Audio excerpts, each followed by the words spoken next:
අද මම ඔයාලට මේ වීඩියෝ එකෙන් අරගෙන එන්නේ මමත් ප්‍රථම වතාවට වඳින්න ගිය බෙත්ලහෙම් කියන පූජනීය ස්ථානය ගැන. බෙත්ලහෙම් කියන්නේ ඉතිහාසයත් ආගමික වැදගත්කමක් තියෙන ඉතා උසස් නගරයක්. බෙත්ලහෙම් පිහිටලා තියෙන්නේ මැද පෙරදිග. වර්තමානයේ පලස්තීන ප්‍රදේශයේ යෙරුසලමට කිලෝමීටර් 10කට පමණ දකුණු දෙසින් තමයි මෙම නගරය පිහිටලා තියෙන්නේ.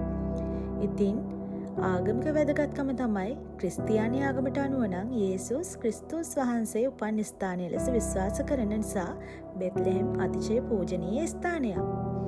ඉතින් මෙහි ඇති චර්ච් ඔෆ් ද නේටිව් කියන ලෝකයේ පැරණිතම ක්‍රිස්තියානි දේවස්ථාන වලින් එකක්. මෙන්න මෙම ස්ථානය තමයි ජේසුස් වහන්සේ ඉපදිලා තියෙන්නේ. යුදෙව් ආගමට අනුව නම් රජු දාවිද් උපන් නගරය ලෙස බෙත්ලහෙම වැදගත්. ඉස්ලාම් ආගමටත් මේ ඓතිහාසික වශයෙන් වැදගත් නගරයක්. ඉතින් බෙත්ලහෙම් ඉතිහාසයේ වසර දහස් ගණනක් පුරා පැතිරිලා තියෙනවා.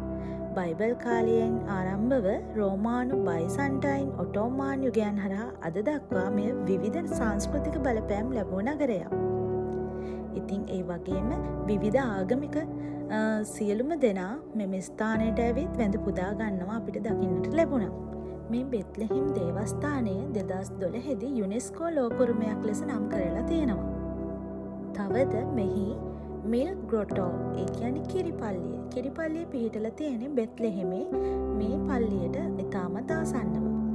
මෙහිට කිරි ගුහාව නමින් නම ලැබුණු හේතුව තමයි ක්‍රිස්තියානි විශ්වාසය අනුව මරියා මෑණියෝ යේසුස් දරුවා සමග හෙරෝද රජුගෙන් පලා යන අතරේ මේ ගුහාවෙන් අතර වෙලා තියෙනවා. එම වෙලාවේ මරියා මෑණියන්ගේ කිරි බිඳුවක් පර්වතයට වැටි ගුහාව සුදු පැහැයට පත් වූ බව ක්‍රිස්තියානි භක්තිකයින් විශ්වාස කරනවා. ඒ නිසාම මේ ස්ථානය කිරිපල්ලිය ලෙස හැඳින්වෙනවා.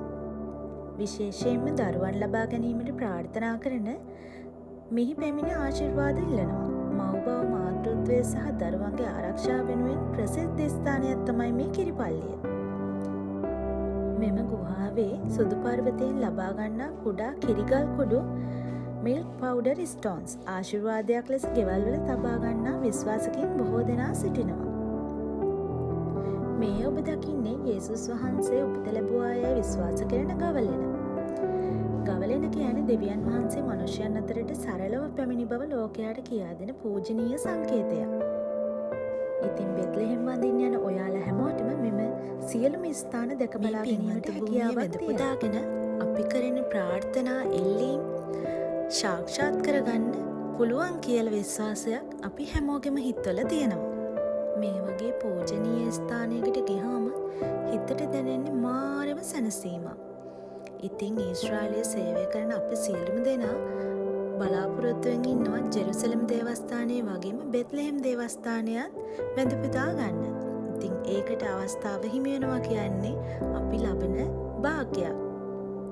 ඉතින් මට හිතුණා ඔයාලත් එක්ක මේ ගමන ගැන ෂෙයා කරගන්න. ඔයාලට දැන් බලා ගන්න පුළුවන් මේ පල්ලිය ඇතුළත.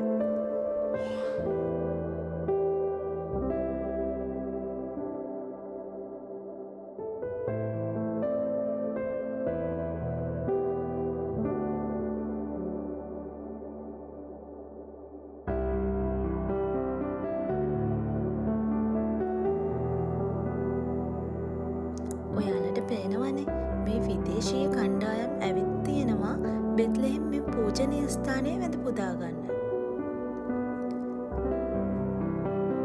මේ අපි දැන් යන්නේ මිල්ක් ග්‍රොටෝ පල්ලියට.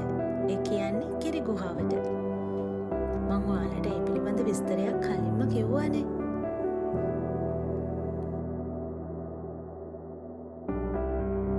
මේ පල්ලියට යන මඟ දෙපස අපිට මිලදී ගන්න විවිධ දේවල් තියෙනවා.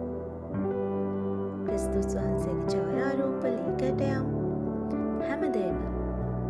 ඉතින් ඔයාලා කැමති නම් ඔයාලට මිලදී ගන්න පුළුවන්. බලන්න අපිට පුරුදු දෙයක් තියෙනවා. ඔයාලා දැක්කද ශ්‍රී ලංකා කොඩිය?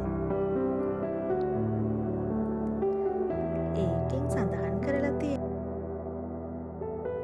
ශ්‍රී ලාංකිකයන්ට අවශ්‍ය දේවල් මේ කඩේ ඇතුලේ ගන්න තියෙනවා කියලා. බලන්න මේ පිළිම අඹල තියෙන ලස්සන.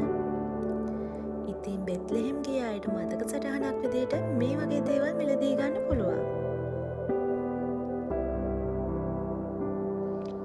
ජේසුස් වහන්සේගේ, මරියතුමියගේ ගවලෙන මේ හැම දෙයකම සංකේත මෙතන තියෙනවා.